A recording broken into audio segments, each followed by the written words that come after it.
भाइयों, आज हम आप लोगों के समक्ष क्षीर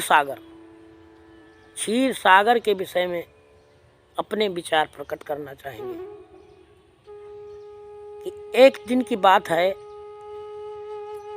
कि एक जगह हम सत्संग करने गए तो वहाँ पर एक व्यक्ति आया और उसने हमसे कहा कि गुरुजी, क्षीर सागर में विष्णु भगवान निवास करते हैं। तो मैंने कहा भाई, बात तो आपकी सत्य है और सत्य को मानना भी पड़ेगा कि विष्णु भगवान क्षीर सागर में ही निवास करते हैं। लेकिन वो क्षीर सागर क्या आपने देखा है? कितने सागर क्षीर है और कहाँ विष्णु भगवान? शेष नाग सैया है क्या और क्या है सच्चा ज्ञान? भाइयों, ये क्षीर सागर कहाँ है? हमने पूछा, क्या आपने क्षीर सागर देखा है? तो उस व्यक्ति ने कहा कि हमने फोटो में देखा है। तो हमने कहा भाई, फोटो की बात, फोटो में आपने देखा है, लेकिन आपने समझा है क्षीर सागर का मतलब क्या होता है? क्या होता है क्षीर सागर का मतलब? क्षीर का मतलब हुआ दूध और सागर का अर्थ होता है समुद्र। दूध का समुद्र, दूध का सागर।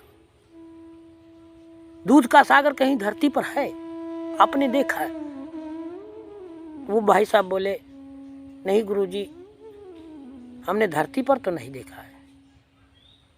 तो हमने कहा भाई, अगर दूध का सागर धरती पर हो वर्तमान समय में, कि गाय भैंस को पालने के लिए लोग दाना चारा ये सब लाते हैं खरीद करके, तो इसमें काफी धन व्यय होता है।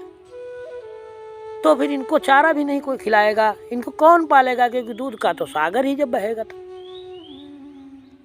तो उसने कहा, गुरुजी हमने तो नहीं देखा। तो हमने कहा भाई, हमने तो क्षीर सागर देखा है। यदि आप देखना चाहो तो हम आपको भी दिखा सकते हैं। तो उन्होंने कहा कि गुरुजी आप बताने की कृपा करें। तो हमने कहा भैया, जब आपका जन्म हुआ था दूध कहाँ से निकला था बताओ? अब इस बात को सुनकर के उनको विचार आया। तो उन्होंने कहा, गुरुजी तब तो जिस दूध को हमने पान किया वो हमारे माँ के हृदय से निकला था। तो हमने कहा भाई, जब दूध हृदय से निकला तो सागर तो अंदर ही है, क्योंकि अगर सागर नहीं तो फिर दूध निकला कहाँ से? और रक्त से बनता क्षीर ज्यों और क्षीरम घृत ज्यों होए, ऐसे घट घट प्रभ से बिरले जाने को। कि जब दूध अंदर से निकला, दूध हृदय से निकला, तो सागर अंदर है, और जब सागर अंदर है तो विष्णु भगवान भी अंदर ही हैं। वो बाहर कैसे हो सकते हैं? ये तो आपके समझने की बात है। जिस क्षीर सागर का क्षीर पी करके आप इतने बड़े हुए, वो तो क्षीर सागर आपके हृदय में ही है। तो जब हृदय में क्षीर सागर है तो फिर विष्णु भगवान बाहर कहाँ हो सकते हैं? ये तो आपके समझ की बात है। क्योंकि जब परमात्मा अगर अंदर नहीं होता तो दूध का सागर फिर बाहर होना चाहिए था। जब क्षीर सागर है तो फिर कहाँ है? हमको तो यही लगता है कि जब हृदय से, माँ के हृदय से क्षीर निकला तो क्षीर सागर भी अंदर है और विष्णु भगवान भी अंदर है। ये तो आपके समझने का ही भ्रम है।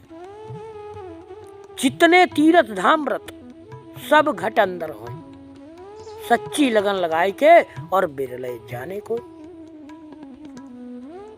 जितने भी तीर्थ, जितने भी धाम, जितने भी व्रत, सब मनुष्य के शरीर में ही विराजमान है, लेकिन इनको जानने वाला कोई बिरले पुरुष ही होता है। क्योंकि आज इन शब्दों को जानने की कोशिश सब नहीं करते हैं। लोग सोचते हैं मुक्ति मिल जाए, भक्ति कर लें, परमात्मा की शक्ति मिल जाए और बस जीवन का अंत हो जाए। लेकिन भाइयों, कि जब आपको परमात्मा के ज्ञान से आप अवगत हो जाएंगे तो परमात्मा का ज्ञान इंसान के लिए कितना लाभकारी है। कष्ट निवारण भय हरण परमात्म का ज्ञान, जाति धर्म का भेद नहीं, सबके लिए समान। भाइयों, कष्ट निवारण, मनुष्य के कष्टों को दूर करने वाला, भय हरण, उसके अंदर के जो मन में बैठा हुआ भय है, भय का विनाश कर दे। परमात्मा का ऐसा ज्ञान जिसमें सर्व मानव जाति के लिए समान है, किसी जाति और किसी धर्म से कोई लेना देना नहीं। ऐसे आत्मज्ञान को जब आप अपने हृदय में धारण करेंगे, समझेंगे, तो आपका भला जरूर होगा। इसमें कोई संशय की बात नहीं है, क्योंकि परमात्मा कहता है कि जब आप हमको पाने के लिए धन को खोजे सब कोई और धन चाहे सब कोई, ऐसे खोजे इसको तो निश्चित दर्शन हो। जिस प्रकार मनुष्य धन के पीछे सुबह से लेकर के शाम तक लगन लगा करके दौड़ता है, उस प्रकार अगर परमात्मा को खोजने की चाहत पैदा करे, लगन लगाए, तो परमात्मा पहले भी मिला है और आज भी मिलेगा। इसी के साथ हम वाणी को विराम लगाते हैं। हमारे चैनल के साथ ज़्यादा से ज़्यादा जुड़े और सब्सक्राइब करें, कमेंट करें, लाइक करें। धन्यवाद।